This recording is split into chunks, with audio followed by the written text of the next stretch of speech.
Hey, everybody. It's Eddie from Tokyo. This is your cryptocurrency update from Japan. And I know when the market is soft like it is, and we've got a trade volume that hit a 6-month low today, these down cycles seem like they last forever. Don't worry, they don't. And the news across the board today is all about Grayscale. They have their eyes set on institutional decentralized finance. I can't say it enough. This market is going to catch fire with DeFi protocols, and assets that are not involved are going to most likely be pushing very hard with their use case to keep up. This fund that Grayscale is going to launch very much mirrors like the fund I talked about with BitCo yesterday. This is where they have a basket of protocols and tokens that give exposure to decentralized finance. It is going to explode. In addition to that, the founder of Aave is going to build a new Twitter on Ethereum. How about that? The reason why I'm bringing this up and trying to bring it into the spotlight is because we're going to get this announcement from Flare this week.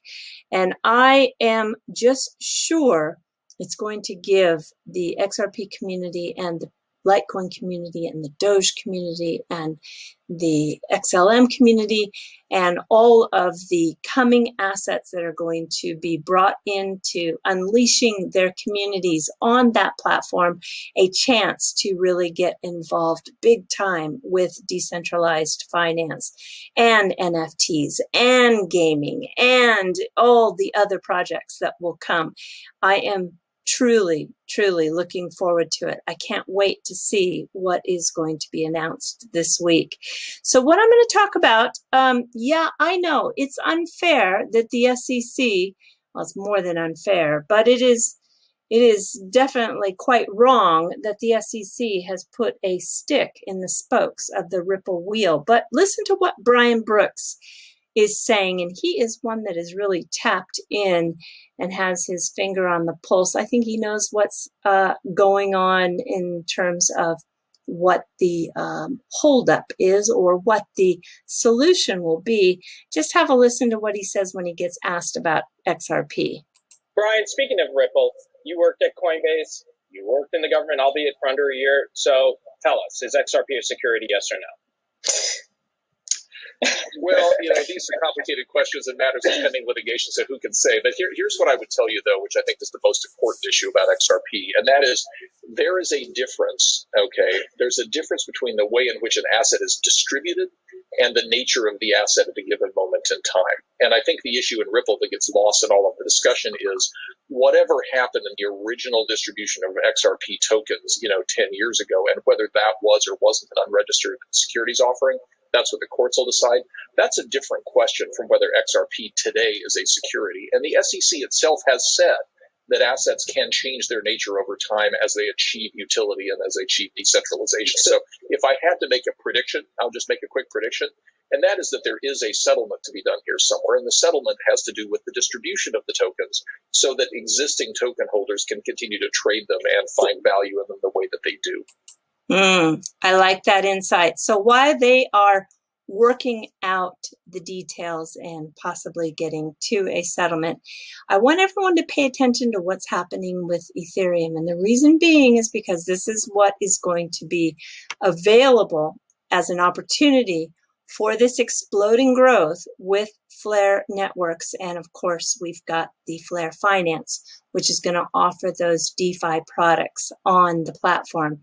This is something that happened in just 3 days, and they did it with NFTs. This is a community-driven raise, a crowdfunding. 984 Ethereum were raised for a new documentary film of Ethereum and Vitalik, and the making of this platform for the world of decentralized smart contracts. It's going to be very interesting. They raised, what, 2 million in all, roughly, and it's going to be done probably by the 2023 Winter Film Festival. It's so interesting that it was done with NFTs, everybody. This world is just changing so fast. The artist is based out of New York. She did some work on Batman and Wonder Woman and Star Trek. She's very skilled, and you can go to her her Twitter page, which is People Pleaser 1 on Twitter, and you can take a look at those NFTs. All right, yesterday I highlighted the fact that SBI had moved 5 million XRP to BitGo. BitGo is an institutional custody exchange. And then later on in the evening, at Short the FOMO on Twitter, he is the developer behind this site, which is 3xrp.dev.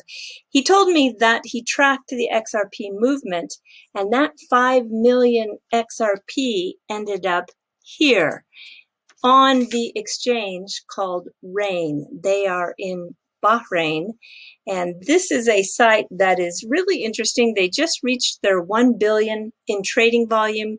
They have customers from the UAE, from Saudi Arabia, from Kuwait, and they are also one that just raised a whole bunch of money, and Coinbase was one of those that participated. I think it was $9.5 million. So congratulations to them. And SBI is just in the middle of all this liquidity. And today, didn't disappoint, again, was ranked number 1 in terms of the largest XRP move. It just flipped. It just flipped with FTX, the fiat exchange site that is also dealing in crypto, sent 7.5 million XRP to Uphold. But before that happened, you can see here, 7.4 million XRP went from Bitstamp, the on-demand liquidity exchange, to SBI VC Trade. So SBI VC Trade is really active. Now you can just imagine, once the regulations get in place and we have all of these corridors that are live with XRP serving as the bridge currency between the fiats across the globe in cross-border remittances, imagine just this big, huge pile of spaghetti, and each one of those noodles represents a live corridor, and each one of those corridors on either side have their own digital wallet just full of XRP that they can draw off of. That is going to take a lot of XRP, and that is where we are going. And then you can see here, I got this comment in the comments yesterday's video. I thought it was a good comment, so I want to talk about it. And I was asked, why would this speech from Hinman back in 2018 hold any water, since at the beginning he stated that this was his personal opinion? Well, when you actually get into reading the speech or listening to the speech, there was no I this or I that. It was we this and we that, which means, is he talking about himself and the Ethereum Foundation? Or is he talking about himself and the SEC? So this was much more than just his opinion. As you can see here, we are happy to help promoters and their counsel work through these issues. We stand prepared to provide more formal, interpretive, and no-action guidance about the proper characterization of a digital asset in a proposed use. In addition, we recognize that there are numerous implications under the federal securities laws of the particular assets being considered a security, and we understand the market's participants are working to make their services compliant with existing regulatory framework, and we are happy to continue our engagement in the process. This is definitely, he's talking about himself and the SEC. That's why when he tried to get out of the announcement or his statements that this was just his personal opinion, it doesn't hold any water when you actually get into the speech itself. Another question I was asked about is about BabyXRP. Well, it is just a meme coin, everyone, and they are a small team, just 5 people. 2 of them have brought their public identity to Twitter and Instagram. And in reading their explanation, you can go from the Binance coin to connect on PancakeSwap, and then using the app browser on MetaMask, you can then trade for BabyXRP. But wow, watch out. There is a tremendous amount of slippage, like up to 21% slippage. That's because it doesn't have a lot of liquidity. And they do make it very clear on their Discord channel that they are not part of the old BabyXRP that had a rug pull or had this very scammy trouble with their liquidity before. They're a new project, and mostly the investors are from the Philippines. That came from the information I read on their Discord. All right, let's just move to this, which is what I woke up to this morning, and it's BitBoy is back at it again. Oh gosh, this time he's talking about Flare. And there were many inaccurate statements. The worst, I think, is when he said in the beginning that Ripple was the person or the entity behind the launch of the Spark token. No, there is absolutely no governance at all coming from Ripple, and they are not behind the airdrop. So, you know, it caused a long thread of comments, and I read all the comments. I mean, one person said that putting out this wrong information was just a way BitBoy was going to draw attention to his channel, that he was actually, this was a ploy to build his subscribers. Well, maybe, I don't know. I'd like to ask him. And someone else said that I just need to cut him some slack, that he's in the army now. Well, if he is in the army now, then that's even more a reason why he shouldn't have any slack cut. You know, I don't know. Somebody said that even though he's off, it's massively positive because he's talking about it. Okay, I can see your point, but the problem is when you do put misinformation out there, that misinformation becomes truth. And to break that, you know, those mistruths, to actually get people to change their thinking or to realize that they're wrong, it's much more difficult to do.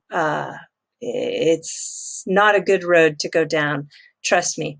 Somebody else said that he just recites what is prepared for him. Well, yeah, probably. He's got a staff that researches and writes. He does look like he was reading off a teleprompter. And also, it's possible that he's just trying to overtake Coin Bureau, someone wrote. Maybe, because Coin Bureau does get more views per video, and yeah, he's maybe looking at the XRP community as a big sweet spot, especially since Bitcoin is so soft right now, and all those Moon Boy and Boom Boy channels have nothing to talk about when it comes to price. So maybe he is doing that because he's trying to increase his subscribers. And when price is down, usually views and interest go down. So it's very possible. I don't know. I want to ask him. And then also someone said, enough with coddling him. It's time for discipline.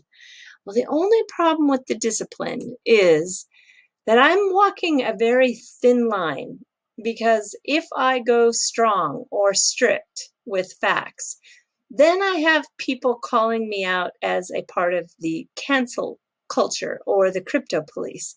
And that is not fun at all. I'm telling you, this space is very, very tough. So I try to find a balance. And even if I get on a little bit off to the left or to the right, I'm not able to please everyone. And it's a tough thing. Yeah, I'm telling you, Twitter can be very, very tough. All right, I'm going to talk just lastly about this podcast, which is Grant Williams. And wow, I was amazed. It was brought to my attention by someone in my Patreon group, and it's amazing. The research that was done by Bennett Tomlin is the absolute best I've ever heard. It's about Tether. And, you know, Tether is very opaque with their business in regards to Bitfinex, Ifinex, and Deltec. And it's very complex. Now I really understand why there are so many warnings out there. So I do think this is a must listen to podcast. I don't really give must listen to recommendations very often, but this is going to be one. I'm going to put a link to it in the description below. I strongly recommend having a listen. And in regards to stablecoins, we've got regulation coming. There was a new paper that came out from a board of governors of the Federal Reserve. This is a member that said that stablecoins, like Tether, are wildcats, and they are the biggest concern for global governments and financial institutions, as their use in cross-border transactions could undermine state-issued currencies. So I think Janet Yellen, the U.S. Treasury Secretary, is going to put stablecoins on a very short leash and probably come down very heavy on the compliance. And so expect that to happen sooner than later. All right, we are going to jump to the fluff, which is really interesting here. This is going to be a walkthrough video of a village that's on an island in Japan, and I'm going to tell you about it because it's kind of, they have a new announcement that they just came out with today. And it's the island that is called Sado Island. They have two mountain ranges on either side of the island, and yeah, it's a very high range actually on the north end, you know, like 4,000 feet. And it's the largest island in the Sea of Japan. It has 4 distinct seasons with a population of about 50,000. Farming and fishing have been their mainstay for more than 10,000 years. And the reason why it's so interesting in terms of culture is because many of the court nobles who lost in politics were exiled on this island from like the 700s to the 1400s. So the culture is very, very rich and very refined. What you're seeing here is a section that dates back to the Edo period and the Taisho period and the Meiji period. So you've got this time capsule that is so special. I mean, there is basically nothing changed for nearly 150 to 200 plus years in this little village. It is called the Shuku-Negi village. Yeah, I would love to see this in person. Also, when you look at the nature of the island, there's a lot of beautiful terraced rice paddies. Those are magnificent to see. But I just think it's so special when you've got these towns and villages that have been virtually unchanged, and the island itself is struggling because the population declined. So this is what they announced. This is what I wanted to tell you. Just today's paper, it has been made decided upon with their city council that they're going to have this extra money if you have a third child. So before, you got $1,000 with every child that was born, but now if you can make it to child number 3, you'll get an additional $2,000 at birth, and then $4,000 at age 6, and then $5,000 at age 12, and then $8,000 at age 15. So they are really encouraging the 3 kids in the family. Oh, and I think they have a special grant as well for school. So it's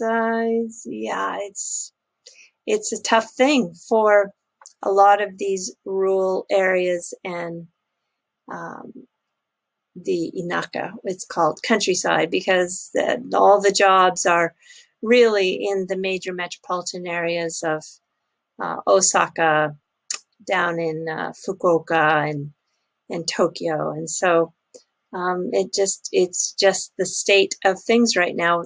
The whole country is experiencing a decline in population, but it's really magnified in these smaller villages. What a cool place. I want to visit here very much, very much.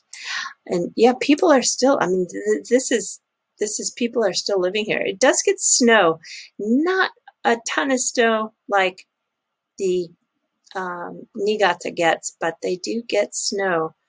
Look at all of this. That's just amazing. I love it. All right. So I want to tell you, though, that there is something also special about this island. And that is, let me show you, this bird here. It was once really close to extinction. It's called in Japanese toki. It's a Japanese crested ibis. And they are finally, through successful breeding program, and now actually breeding in the wild, the growing numbers are at a point where it is looking like it'll be sustainable, or at least okay. They almost disappeared. They started to do a breeding program back in 1967, and they began to raise these chicks, and then they were releasing them into the wild, and now they're breeding in the wild. So they're doing much better. I think the number is approximately 400 pairs now. So it's getting better, which is really nice. So if you're a bird watcher, even if you're not a professional or enthusiast that makes your travels, so many people, you know, travel just to go see a rare bird. But even if you are not a birder, I think it's quite special to see this one in real life, and it is something you can do on Sado Island. What a special treat. All right, everybody, do take care. Sayonara for now. Bye-bye.